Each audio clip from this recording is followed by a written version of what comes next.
Would you join in once and stop it forever? Join यही उतार Salman sir ने कर रखा नहीं तो यही उतार Watch your manners, okay? I don't care. Watch your manners. I आजादी की लड़ाई में ये बताइए 2022-23 से बताइए छोड़िए हो गया लक्ष्मीबाई ने आपका कोई योगदान नहीं रखा लक्ष्मीबाई ने आपका कोई बॉलीवुड मूवीज हो गई, ओटीटी प्लेटफॉर्म्स हो गए या फिर सोशल मीडिया वेबसाइट्स हो गई, हर जगह आजकल वल्गैरिटी देखने को मिल रही है। पहले जो मूवीज में टैबू हुआ करता था, अब वो फैशनेबल बन गया है। जो चीज पहले शर्मिंदगी हुआ करती थी, अब वो बोल्डनेस बन गई है। तो क्या ये सिर्फ ऑडियंस की डिमांड है कि वो ऐसा कंटेंट देखना चाह रहे हैं, या फिर किसी तरीके का कोई हिडन मैकेनिज्म है जो इसके पीछे काम कर रहा है?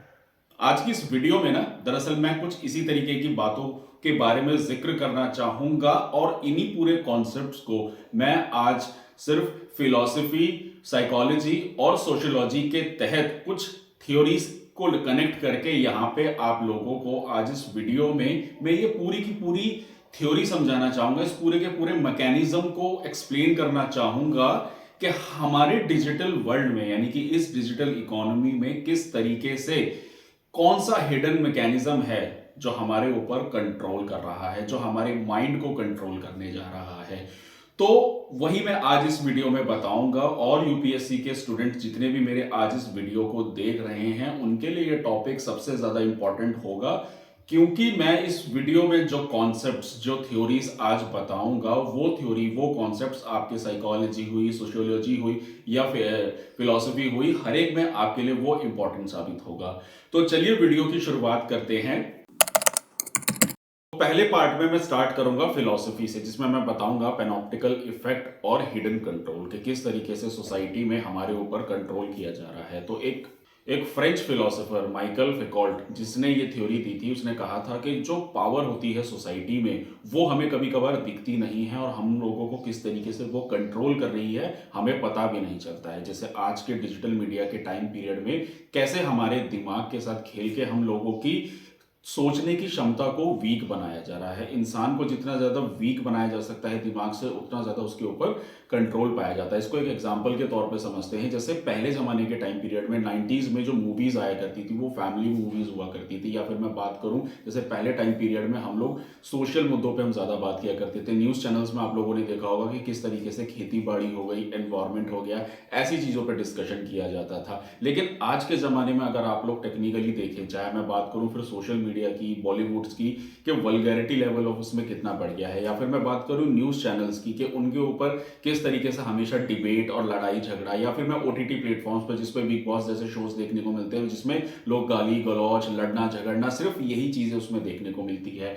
तो ऐसे व्यूज क्या होते हैं कि जल्दी से आप लोगों को अट्रैक्ट करते हैं, और उससे होता क्या है, उसमें फिलॉसफी क्या कहती है? फिलॉसफी ये कहती है कि इंसान जब ऐसी चीजों को कंसिस्टेंटली देख लेता है तो उनको उन चीजों को अडेप्टिव करने लगता है। जैसे पहले अभी मैंने बताया कि सेंसरशिप का टाइम था, 90s के जमाने में फैमिली मूवीज दिखाया जाती थी, तो उसमें मोरालिटीज, वैल्यूज, बड़ों की रिस्पेक्ट करना, गाली नहीं देना, ऐसी चीजों को प्रमोट किया जाता था, जिससे इंसान जो है एक अच्छी चीजों की तरफ बढ़ता है। तो जब इंसान को पॉजिटिव चीजें दिखाई जाएंगी तो वो रियल चीजों पे बात करेगा, तो फिर वो मोरालिटी और एथिक्स पे बात करेगा। लेकिन जब इंसान को ही चीजें गलत दिखाई जाएंगी सोसाइटी में, तो उससे क्या होगा कि एक डिजिटल कंट्रोल बन जाएगा, एक हिडन कंट्रोल बन जाएगा लोगों की सोच और उनकी मानसिकता पर, जिससे फिर क्या होगा कि आप रियल मुद्दों पे डिस्कशन ही नहीं कर पाओगे। अब जैसे न्यूज चैनल्स होते हैं, उन पे क्या होता है कि दिन रात जो है टीआरपी का खेल चल रहा है, सिर्फ उसमें डिबेट होती है, लोग एक दूसरे को क्रिटिसाइज करते हैं।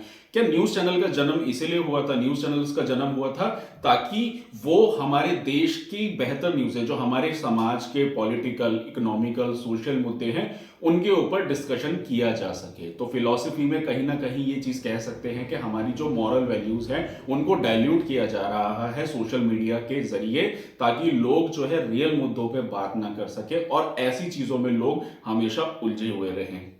अब जैसे कि मैंने आपको बताया कि फिलॉसफी में कैसे हमारे माइंड को या हमारी सोच को कंट्रोल किया जाता है, अब मैं यहीं से कंट्रोल करूंगा साइकोलॉजी की तरफ। तो साइकोलॉजी क्या कहती है? इंसान के माइंड की रीडिंग करती है। साइकोलॉजी में बेसिकली क्या होगा, अब उसके बारे में बात करते हैं। तो बात करूं अब मैं साइकोलॉजी की, तो एक साइकोलॉजिस्ट थे सिगमंड फ्रॉइड, जिनका कहना था कि इंसान के अंदर जो है ना 3 चीजें होती हैं। जैसे पहली होती है आईडी, जिसको हम लोग बेसिकली बोलते हैं प्लेजर, दूसरा होता है हमारा ईगो, जिसको हम लोग बोलते हैं बैलेंस, और तीसरा होता है हमारा मॉरल वैल्यूज जिसको हम बोलते हैं सुपर ईगो। तो आईडी, ईगो और सुपर ईगो, ये तीनों टर्म्स को अगर मैं एक नटसेल में कहना चाहूँ तो जैसे कि हम लोग लेफ्ट और राइट की आइडियोलॉजी को पढ़ते हैं ना, सेंटर होता है, ठीक उसी तरीके से ये भी हमारे अंदर होता है। अब इसमें होता क्या है कि अगर बात करूँ मैं आईडी की, तो आईडी क्या है, प्लेजर को बहुत जल्दी ग्रैब करता है। इसको एक एग्जाम्पल के तौर पे समझाऊं कि जैसे मान लो आपको कोई सेल फोन खरीदना है, आपके पास पैसे नहीं है, लेकिन आपकी डिजायर इतनी ज्यादा है कि चाहे मुझे कर्जा लेना पड़े या कुछ भी करना पड़े, मेरे को जल्दी से जल्दी सेल फोन खरीदना है उस प्लेजर को एक्वायर करने के लिए। फिर जो अगला पॉइंट है जो मैं बताना चाह रहा था, ईगो बेसिकली क्या होता है, वो बैलेंस करता है, वो समझाता है हमारे माइंड को कि अभी हम इसको नहीं खरीद सकते क्योंकि अभी हमारे पास पैसे नहीं है, जब पैसे होंगे तब हम इस फोन को खरीद के एंटरटेनमेंट ग्रैब करेंगे। और तीसरा आता है हमारा मॉरल यानी कि सुपर ईगो। सुपर ईगो क्या होता है, वो एकदम रेडिकल हो जाता है, जो कहता है कि हमें फोन खरीदने की भी क्या जरूरत है क्योंकि फोन जो है वो एक लग्जरी आइटम है, हम नॉर्मल फोन भी यूज कर सकते हैं। तो ये तीनों चीजों का बैलेंस करना। तो ठीक उसी तरीके से जैसे सोशल मीडिया का जो ट्रेंड है उसमें क्या हो रहा है कि हमारी डोपामिन इकोनॉमी होती है, हम हमारे डोपामिन के साथ खेला जाता है कि जल्दी से जल्दी बॉडी के अंदर डोपामिन रिलीज होता है, हमारी आईडी जो हमारा बेसिक प्लेजर होता है, और वो प्लेजर को जल्दी जल्दी ग्रैब करता है। कि अगर जैसे कि समझने की कोशिश करो कि अगर डिजिटल मीडिया पे एक एजुकेशनल कंटेंट है और एक कंटेंट ऐसा है जो आपको सिर्फ एंटरटेन कर रहा है, तो आपका आईडी बहुत जल्दी रिलीज होगा उस जगह पे, और आप क्या सोचेंगे, आपको प्लेजर के लिए आप ऐसा वल्गर और ऐसा लड़ाई झगड़े देखने वाला कंटेंट देखेंगे। लेकिन जब आपकी बात आएगी मोरालिटी की, यानी कि जब आपका सुपर ईगो हो जाएगा कि नहीं ये कंटेंट गलत है, तो आप बात करेंगे मोरालिटी की, तो आप क्या करेंगे, आप एजुकेशनल कंटेंट देखेंगे। तो जब कंसिस्टेंट सोशल मीडिया पे या किसी भी प्लेटफॉर्म पे जब इस तरीके के कंटेंट को डाला जाता है, तो इंसान का जो ईगो होता है, यानी कि सॉरी जो उसका आईडी होता है, आईडी यानी कि जो प्लेजर ग्रैब करता है, वो जल्दी से एक्टिव होता है, वो बहुत फास्ट होता है, और उसके फास्ट होने की वजह से जब वो चीजों को अडेप्ट करता है, तो जो उसका सुपर ईगो होता है वो कहीं ना कहीं खत्म हो जाता है। तो इसीलिए सोसाइटी में जब लोग कहते हैं ना कि जब इंसान गलत संगत की तरफ बढ़ेगा तो उसकी जो अच्छाइयां हैं वो खत्म हो जाती है। जैसे कहावत है ना कि जिंदगी निकल जाती है इंसान को रिस्पेक्ट कमाने में, लेकिन एक छोटी सी गलती उसकी जिंदगी भर की इज्जत को मिट्टी में मिला देती है। तो यही साइकोलॉजी कहती है कि इंसान की साइकोलॉजी से कैसे खेला जाता है और कैसे इस डोपामिन इकोनॉमी को कैसे एक वर्ल्ड वाइड लेवल पे लोगों को ग्रैब किया जाता है। अब इसको मैं मतलब ऐसे किसी इंडिविजुअल इंसान को या किसी इंडिविजुअल ऑर्गेनाइजेशन को मैं यहाँ पे ब्लेम नहीं करना चाहूंगा, क्योंकि ये तो सिंपल सा हिसाब है ना कि देखो इंसान को जो प्लेजर मिल रहा है जिस चीज से मजा मिल रहा है, तो एल्गोरिथम जो है उसी चीज पे काम करेगा, क्योंकि उसी के ऊपर लाइक शेयर कमेंट्स ज्यादा आएंगे। एजुकेशनल कंटेंट हुआ या फिर नॉलेजेबल कंटेंट हुआ, उसमें लोग ज्यादा इन्वॉल्व नहीं होंगे। अगर फॉर एग्जाम्पल के तौर पे किसी इंसान के पास कोई नॉलेजेबल चीजें आएंगी तो वो उसको कम शेयर करेगा। बाकायदा जब इंसान के पास जो कोई वल्गर या फिर किसी तरीके का कोई गंदा कंटेंट होगा, उसको डेफिनेटली वो उसको वायरल करनी, उसको शेयर करने की कोशिश करेगा, और एल्गोरिथम उसी बेस पे काम करता है। और अगला पॉइंट आता है हमारा फिर सोशियोलॉजी का। तो तीसरा पॉइंट आता है हमारा सोशियोलॉजी यानी कि कल्चरल चेंज। तो एमाइल डर्कमिन के हिसाब से सोसाइटी में बदलाव दो तरीके से आता है। तो पहला होता है कलेक्टिव कॉन्शियसनेस यानी कि समाज की क्या सोच है, और दूसरा होता है हमारा स्ट्रक्चरल चेंज यानी कि बड़ी बड़ी इंस्टीट्यूशंस की तरफ से या सरकार की तरफ से कह लीजिए किस तरीके से बदलाव लाया जा रहा है। तो अभी जैसे कि बात करूं मैं, हमारी सोसाइटी हमारे समाज में जो बदलाव देखा जा रहा है वो हमारे स्ट्रक्चरल चेंजेस की वजह से, ना कि कलेक्टिव कॉन्शियसनेस की वजह से। तो इसको एक एग्जाम्पल के तौर पर समझते हैं कि जैसे देखो कि समाज में जब हमारे यहाँ जातिवाद था, भेदभाव था, या महिलाओं का बहुत ही ज्यादा शोषण था, तो वो एक समाज की सोच थी। समाज की जब सोच धीरे धीरे बदली तो समझ में आया कि हाँ महिलाएं हो गई या दलित हो गया तो उसको भी समाज में बराबरी का अधिकार है, और इसीलिए फिर सब लोगों ने समाज में इस चीज को माना कि इक्वालिटी इस समाज में बहुत जरूरी होती है। तो इसको हम कह सकते हैं ये हमारा एक कलेक्टिव कॉन्शियसनेस हो गया हमारी सोसाइटी में बदलाव लाने के लिए, यानी कि पूरी के पूरी समाज और सोसाइटी की एकजुट होने की सोच को पैदा करना। और फिर उसी के ऊपर स्ट्रक्चरल चेंज ये हो जाता है कि जब महिलाओं के लिए, दलित के लिए कुछ स्पेशल रिजर्वेशन, फंडामेंटल राइट्स जैसे संविधान में मेंशन किए जाते हैं सरकार के द्वारा, तो उसको हम लोग स्ट्रक्चरल चेंजेस कहते हैं।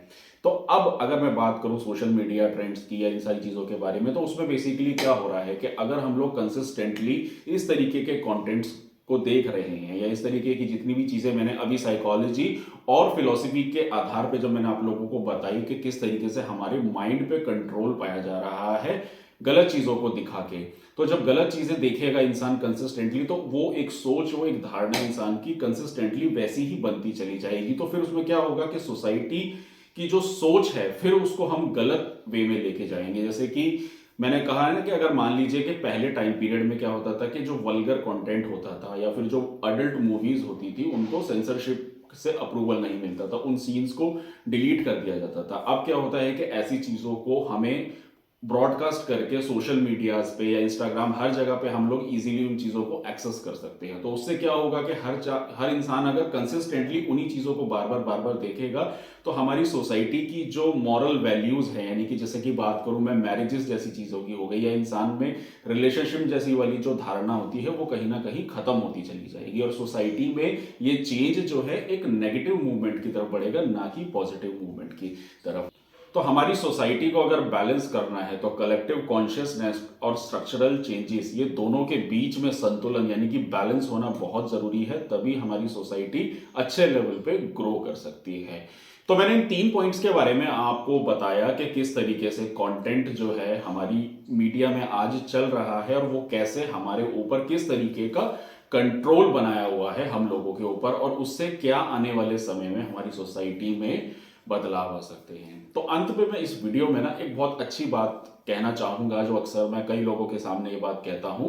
हम लोगों का काम करने का जो भी कुछ होता है ना, उसके पीछे का पर्पस होता है। अगर हम कोई भी कार्य अपने जीवन में कर रहे हैं उसके पीछे का पर्पस होता है। अगर आप पढ़ाई कर रहे हैं तो पढ़ाई करके आपको नौकरी करनी है, पैसा कमाना है, तो पैसा कमाना है, नौकरी लगना पढ़ाई करके, वो आपका एक लाइफ का पर्पस हो सकता है, या फिर आपका एजुकेट होना। अगर आपको नौकरी छोड़ के बिजनेस करना है तो यानी कि आपको ज्यादा पैसा कमाना है, तो आपका ज्यादा पैसा कमाने का पर्पस सॉल्व होता है। अगर आपको शादी करनी है तो शादी करने के बाद आपकी जीवन में कोई एक आपका पार्टनर आता है जो आपको मेंटली एक पीस देता है और आपके सपोर्ट देता है हर तरीके से आपकी लाइफ में, तो वो वहां पे आपका एक पर्पस सॉल्व होता है। तो ठीक उसी तरीके से अगर आप डिजिटल मीडिया पे, इंस्टाग्राम हुआ या कोई भी सोशल मीडिया नेटवर्क हो गया, अगर उसके ऊपर आप कोई भी कंटेंट देख रहे हैं तो उस कंटेंट को देखने के बाद आपका डेफिनेटली कोई पर्पस सॉल्व होना चाहिए। जैसे कि अगर कोई भी कंटेंट क्रिएटर है वो वीडियो बना रहा है, चाहे फिर वो एजुकेशनल कंटेंट होगा या फिर वल्गर कंटेंट होगा, उसका पर्पस है वहां से व्यूज ग्रैब करके उसको मोनेटाइज करके पैसा कमाना।